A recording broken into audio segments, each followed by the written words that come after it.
Wahai hamba yang disebut kerja keras itu bukan terletak pada kekusutan pakaianmu dan makananmu.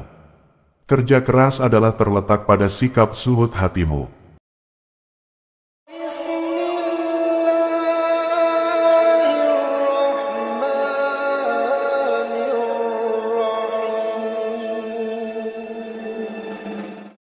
Sedang keutamaan baju yang dipakai oleh orang-orang benar atau sidikin adalah baju tasawuf, yakni pembersihan batiniahnya kemudian kembali keluar jiwa baru memakaikan pada rahasianya, kemudian hati kemudian jiwa dan organ tubuh lain. Sehingga manakala semua itu telah terjadi, secara kasat, datanglah tali belas kasih, rahmat dan munnah, berupa kecemburuan pada dia.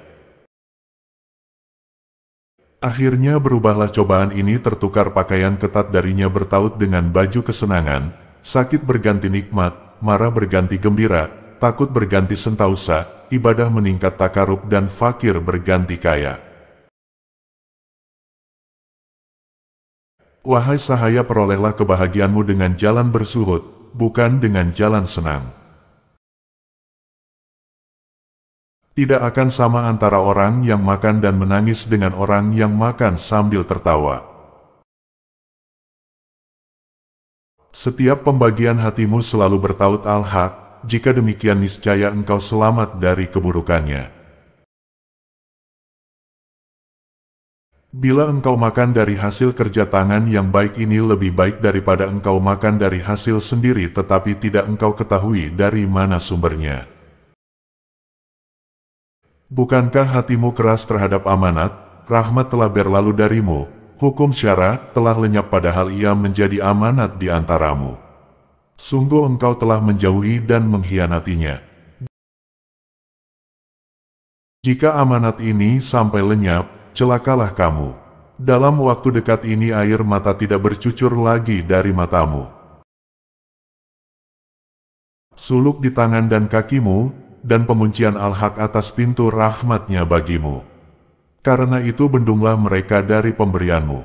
Peliharalah puncak jiwamu bersama Tuhanmu. Takutlah pada Dia, jika engkau mengambilnya niscaya mendapat siksa yang pedih. Dia mencabut rasa aman darimu, sehatmu, jahatmu dan kebencianmu, takutlah akan hal itu. Dia adalah Tuhan langit dan bumi. Jagalah nikmat dengan ucapan syukur, terimalah perintah dengan tunduk dan membuka telinga, terimalah kesulitan dengan kesabaran dan kemudahan dengan syukur. Demikian, jika engkau ingin tahu, keadaan orang-orang terdahulu seperti para rasul dan orang-orang solih. Mereka setia bersyukur atas nikmat dan bersabar bila sakit. Bangkitlah dari perangkat maksiat, perihala pasrah dan hukum-hukumnya, kala datang kepadamu bersyukurlah kepada Dia, bila datang kesulitan menimpamu bertaubatlah akan kesalahanmu, ukurlah dirimu, karena al-haq bukan penganiaya hamba-hamba yang beribadah. Ingat mati dan apa saja yang ada di belakangnya, ingatlah Tuhan Azza wa Jalla dan hisabnya serta pandangannya atas dirimu. Bangun, sampai kapan tidurmu, sampai kapan bodohmu, sampai kapan engkau mengulang-ulang kebatilan, bertingkah bersama nafsu dan hawa. Sedang pada tabiatmu mengapa tidak engkau tradisikan untuk beribadah kepada Allah, untuk mengikuti syariatnya, dan dengan tradisi yang ditinggalkan, mengapa engkau tidak berlaku menurut aturan Al-Quran dan sabda Nabi? Wahai sahaya, engkau jangan pergauli manusia dengan mata picik, tolol, alpa dan terbuat. Wahai Tuhan, berikanlah kepada kami kebaikan dunia dan kebaikan akhirat dan perihalah kami dari siksa neraka.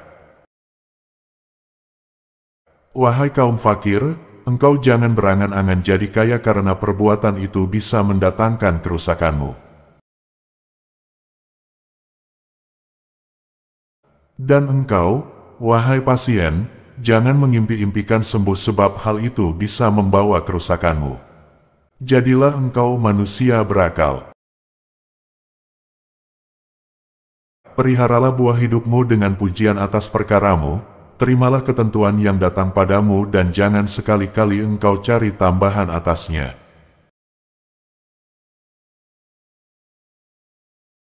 Setiap apa yang diberikan oleh Al-Haq padamu karena permintaanmu itu termasuk keruh dan dibenci. Sungguh ini sebagai batu ujian, kecuali bila hamba diperintahkan untuk memohon tanpa disertai lintasan hati. Kala ada perintah bermohon, niscaya tiada kebaikan atas apa yang engkau pinta, bahkan akan lenyaplah kekuatan darinya. Hendaklah engkau jadikan pintamu itu lebih banyak berisi permintaan ampun, kesehatan kekal dalam urusan agama, dunia dan akhirat. Terimalah ini, niscaya engkau tercukupi. Jangan engkau menimbang-nimbang Allah dan jangan pula berbesar diri, karena perbuatan itu merupakan perapuhan jiwamu. Engkau jangan berbesar diri di hadapan Allah, juga atas sesama ciptaan Dia, semata terdorong oleh rasa usia muda, kuat dan kekuasaanmu, sebab perbuatan itu suatu kegarangan. Bagaimana bisa diakui mulutmu muslim dan hatimu tidak menunjukkan adanya ucapan orang muslim, dan perbuatanmu bukan menunjukkan adanya ucapan orang muslim dan perbuatanmu bukan menunjukkan perbuatan orang muslim. Dalam kesunyian engkau juga tidak menunjukkan adanya sikap muslim. Apabila engkau tahu, kalau engkau salat dan puasa dan perbuatanmu meliputi perbuatan baik, kalaupun perbuatan ini tidak engkau balas dengan Allah semata, maka bisa menjadikan engkau munafik, berarti jauh dari Allah. Karena itu, mulailah sejak dini segala perbuatanmu, bicaramu, tujuanmu dan agamamu karena Allah semata. Manusia yang dengan segala perbuatannya tidak terdorong oleh rasa cumbu, itulah mereka yang memperoleh maksud, orang takwa, orang yang bertauhid, orang yang ikhlas, orang yang sabar atas ujian Allah dan cobaannya. Mereka bersyukur atas nikmat dan keutamaannya, mereka mengingat Allah melalui lisan lalu mengalir ke hati dan sir rahasia. Jika mereka tertimpa penyakit, tampak di wajah mereka tersungging senyum. Bagi mereka penguasa dunia terisolir, seluruh penghuni jagat bagi mereka tak lebih bagai mayit, lemah dan pesakit. Fakir dan sorga yang bersandar pada mereka seolah meruntuhkannya. Neraka bersandar pada mereka padam. Tidak bumi, tidak langit, dan tidak tenang dalam keduanya. Mereka ambil dua arah itu. Maka yang terjadi, mereka tinggal bersama dunia dan penduduknya, kemudian berganti bersama yang lain. Lalu jadilah mereka bersama Tuhan dunia dan akhirat. Jadi mereka ingat para pecinta kepada Dia. Mereka berjalan bersama Dia dengan hati sampai tiba di hadapannya, dan mereka peroleh persahabatan sebelum berjalan. Mereka dibukakan pintu antara neraka dan Dia, dan Dia ingat mereka selama ingatan mereka tidak lepas.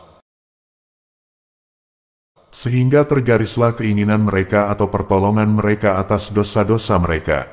Maka setiap himah mereka dan keberadaan mereka selalu terjalin dengan Dia. Dengarlah firman Azza wa Jalla, maka ingatlah aku, niscaya aku ingat kamu, dan bersyukurlah kepadaku, jangan kamu mengingkari. Juga dalam sebahagian hadits qudsi, aku menjadi teman duduk orang yang mengingat aku.